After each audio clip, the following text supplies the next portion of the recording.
எல்லோருக்கும் வணக்கம். வெஜ் கைவ் சேனலுக்கு உங்களை அன்புடன் வரவேற்கிறேன். அவல் கேழ்வரகு புட்டு, அதாவது ராகி அவல் புட்டு பார்க்க போகிறோம்.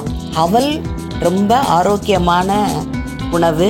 அதே மாதிரி ராகியும் நான் முளைக்கட்டி வச்சு அதை காய வச்சு அரைச்ச மாவை வச்சு செய்திருக்கேன். இதுவும் ரொம்ப ஆரோக்கியமான ஒரு உணவுப் பொருள். 2 ஆரோக்கியமான உணவுப் பொருள் சேர்த்தா அப்போ எப்படி இருக்கும்?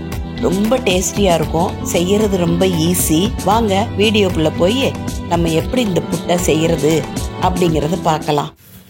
1 கப்பு ராகி மாவு, வீட்டில் தெரிச்சதோ இல்லை கடையில் வாங்கினதோ, அந்த மாவை ஒரு கடாய், நல்ல அடிகனமான கடாயில் சேர்த்து லோ ஃப்ளேமில் வச்சு இல்லைன்னா மீடியம் ஃப்ளேமில் வச்சுட்டு அதை வறுத்து விடணும். அதாவது கலர் தான் மாறணும், லேசாக சூடு வரணும், வாசனை தான் வரணும். பாருங்கள், இப்போ பார்த்திங்கன்னா இன்னும் சூடு வரல. அதனால் இன்னும் கொஞ்சம் நேரம் நான் வறுத்து விட போகிறேன். இப்படி வறுத்து விடும்போது கலர் மாறாது, வாசனை வரும், சூடு வரும், மாவில் கை பொறுக்கிற சூடு வரும். இப்போ தொட்டு பார்க்கும்போது சூடு வந்துருச்சுன்னா போதும். அப்படி இல்லைன்னா கூட கொஞ்சம் நேரம் வறுத்துக்கரலாம். இது வாசனை வந்து வறுபட்டதுன்னு தெரிஞ்ச உடனே ஸ்டவ்வை ஆஃப் பண்ணிவிட்டு வெறும், அதாவது நெருப்பு இல்லாமலே அந்த சட்டி சூட்டுலேயே இன்னும் கொஞ்சம் நேரம் லேசாக அப்படி வறுத்து விட்டுக்கலாம். அப்போ நல்லா ஒன்று போல் இது வறுபட்டுரும். இது எதுக்குன்னா, கேழ்வரகு கொஞ்சம் கட்டி தன்மையாக படக்கூடியது. அதனால் இந்த மாதிரி வறுத்துட்டிங்கன்னா கொஞ்சம் புட்டு உதிரி உதிரியாக இருக்கும், மணமாகவும் இருக்கும். ஒரு பாத்திரத்தில் நம்ம ஒரு தட்டுலேயோ மாற்றி வச்சு ஆற வச்சிட்டோம். ஆறுனதுக்கப்புறமேலு கொஞ்சம் உப்பு போட்டு அந்த மாவோட பெசரி விடுறோம். இல்லை கொஞ்சமாக தண்ணி, ஒரு 1/4 கப்பு தண்ணி எடுத்துகிட்டு அதில் தேவையான உப்பை போட்டுட்டு அந்த தண்ணியில் உப்பு கரைஞ்ச உடனே அதை பெசரி தண்ணி ஊற்றி பெசரலாம். இப்போ நம்ம உப்பு முதலே சேர்த்துட்டதுனால கொஞ்சம் கொஞ்சமாக தெளித்து மாவை பெசரி விடுறோம். தண்ணியை ஊற்றக்கூடாது, கெட்டி ஆயிரும். அதனால் கொஞ்சமாக தெளித்து பிசையணும். தண்ணி மாவு எல்லா இடத்துலையும் நீர்த்தன்மை இருக்கணும். வறட்டு மாவுன்னு சொல்லுவோம்ல, தண்ணி படாத மாவு இருக்கக்கூடாது. அது மாதிரி எல்லா இடமும் தண்ணி படுற மாதிரி நல்லா தண்ணியை தெளித்து பெசரி விடணும். பிசையக்கூடாது, பெசரி விடணும். நுனி விரல்னால் லேசாக பெசரி விடுறோம்.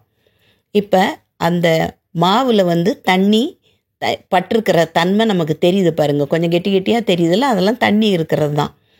இப்போ நம்ம ஒரு கப்பு மாவு எடுத்ததுக்கு 1/2 கப்பு அவல், கெட்டி அவலோ கலர் அவலோ எந்த அவல்னாலும் எடுத்துக்கலாம். அந்த அவலில் ஒரு 1/4 கப் அளவுக்கு தேங்காய் துருவல், ஃப்ரெஷ்ஷான தேங்காய் துருவல், 2ஐயும் மிக்சியில் போட்டு நல்லா விட்டு விட்டு இயக்கி வச்சுருக்கோம். அதாவது இப்போ பார்த்திங்கன்னா அது புட்டு மாதிரி இருக்கும். அவலும் தேங்காயும் இந்த மாதிரி நல்லா பொடி பண்ணி வச்சுருக்கிறத இந்த மாவோட சேர்த்துக்கிறோம். பெசரி வச்சுருக்கோம்ல, ராகி மாவோட சேர்த்துக்கணும். தண்ணி விட்டு பெசறதுக்கு முன்னால் கூட இந்த அவலையும் தேங்காயும் சேர்த்துக்கரலாம். ஏன்னா தேங்காயில் வேற கொஞ்சம் தண்ணி தன்மை இருக்கும்ல, ஈரத்தை பதம், அதுவும் இந்த கேழ்வரகு மாவோட சேர்த்து பெசரிக்கிறலாம். அதுக்கப்புறம் கூட தேவையான தண்ணியை ஊற்றி பெசறலாம்.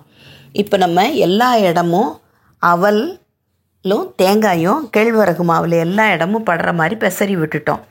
இதை நம்ம மிக்சியில், நம்ம ஏற்கனவே நம்ம சேனலில் இருக்க புட்டில் மிக்சியில் போட்டு ஜாரில் போட்டு விட்டு விட்டு இயக்கி அதை எப்படி நல்லா பொல பொலன்னு ஆக்குறதுன்னு காமிச்சிருக்கோம். இன்றைக்கி எங்கள் வீட்டில் ஷட்டவுன்ங்கிறதுனால உங்களுக்கு அதை காட்ட முடியல. இப்போ நான் ஒரு 2 டீஸ்பூன் அளவுக்கு நெய், 1லேருந்து 2 டீஸ்பூன் விட்டுக்கலாம். அதோட ஏலக்காய் பொடியும் போட்டு மாவை எல்லா இடமும் நல்லா நெய்யும் ஏலக்காயும் எல்லா இடம் பரவுற மாதிரி தேய்ச்சி விட்டுட்டோம். அதுக்கப்புறம் இந்த மாதிரி ரவை ஜல்லடை, பருங்கஞ்சல்லடையில் வச்சு நான் அதை சலித்து எடுக்கிறேன். இதில் தேங்காயெல்லாம் கொஞ்சம் விழுகிறது கஷ்டமாக இருக்கும். மிக்சியில் போட்டு எடுத்திங்கன்னா நல்லாயிருக்கும். இல்லைன்னா 2 கையும் வச்சு தேய்ச்சி விடலாம். அப்படியும் செய்துக்கரலாம். உங்களுக்கு எது வசதியோ அதை செய்துக்கோங்க. இப்போ நம்ம எல்லாத்தையும் சலித்து எடுத்துட்டோம்.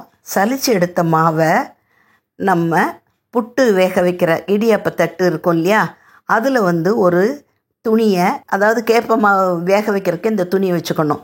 கரை பிடிக்கும்.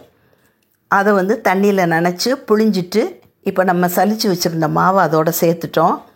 இந்த 4 மூலையவும் ஒன்று மேலே ஒன்றா மூடிட்டோம். ஒரு மூட்டை மாதிரி வச்சிட்டோம். அது மேலே வழக்கம் போல் நம்ம ஒரு சின்ன கொழுக்கட்டை செஞ்சு வச்சிட்டோம்.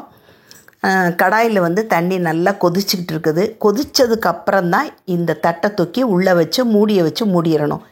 8லேருந்து 10 நிமிஷம் உங்களுடைய ஸ்டவ்வு எரியிற தன்மையை பொறுத்து வேகிறதுக்கு டைம் எடுத்துக்கிறோம். இப்போ வந்து 9 நிமிஷம் ஆனதுக்கப்புறம் அந்த கொழுக்கட்டை நல்ல கலர் மாதிரி வெந்திருக்கு. அப்போ உள்ளே இருக்கிற புட்டும் வெந்திருக்கும்னு அர்த்தம். நம்ம என்ன பிடிச்சி வச்சுருக்கோம், இதுவே வெந்ததுக்கப்புறம் உள்ளுக்குள்ளே நம்ம சலிச்சு வச்சுருக்கிற மாவு வேகாமலாம் இருக்கும், நல்லா வெந்திருக்கும். பாருங்கள், நம்ம வைக்கும்போது இருந்த கலரை விட கொஞ்சம் டார்க் கலரில் இருக்கும். நம்ம அவலும் தேங்காயும் சேர்த்துருக்கிறதுனால தனி கேழ்வரகு புட்டு மாதிரி கலரில் இல்லை, கொஞ்சம் டல் கலரில் தான் இருக்கும் இது. இப்போ ஒரு பாத்திரத்தில் நம்ம சேர்த்துட்டோம். அதோட ஒரு 1/4 கப் அளவுக்கு நாட்டு சக்கரை, அதாவது உங்கள் வீட்டுக்கு எவ்வளவு இனிப்பு வேணுமோ அந்த அளவுக்கு நாட்டு சக்கரை. ஆர்கானிக் வெல்லம், அதாவது கல் மண் இல்லாத வெல்லத்தை கூட நல்லா நெய்யை நறுங்க தட்டி அதை கூட இதோட சேர்த்துக்கலாம். இப்போ நம்ம ஆரோக்கியமான டபுள் ஆரோக்கியமான கேழ்வரகு அவல் புட்டு ரெடி பண்ணிட்டோம். மேலாக கொஞ்சம் தேங்காய் பூ துருவி போட்டு சாப்பிட்டாக்கா ரொம்ப டேஸ்ட்டாக இருக்கும். இந்த ஆரோக்கியமான புட்டு ரெசிபி உங்களுக்கு பிடிச்சிருக்குன்னு நினைக்கிறேன். பிடிச்சிருந்தால் லைக் பண்ணுங்கள், ஷேர் பண்ணுங்கள், சப்ஸ்கிரைப் பண்ணுங்கள். அடுத்த வீடியோவில் சந்திக்கும் வரை நன்றி.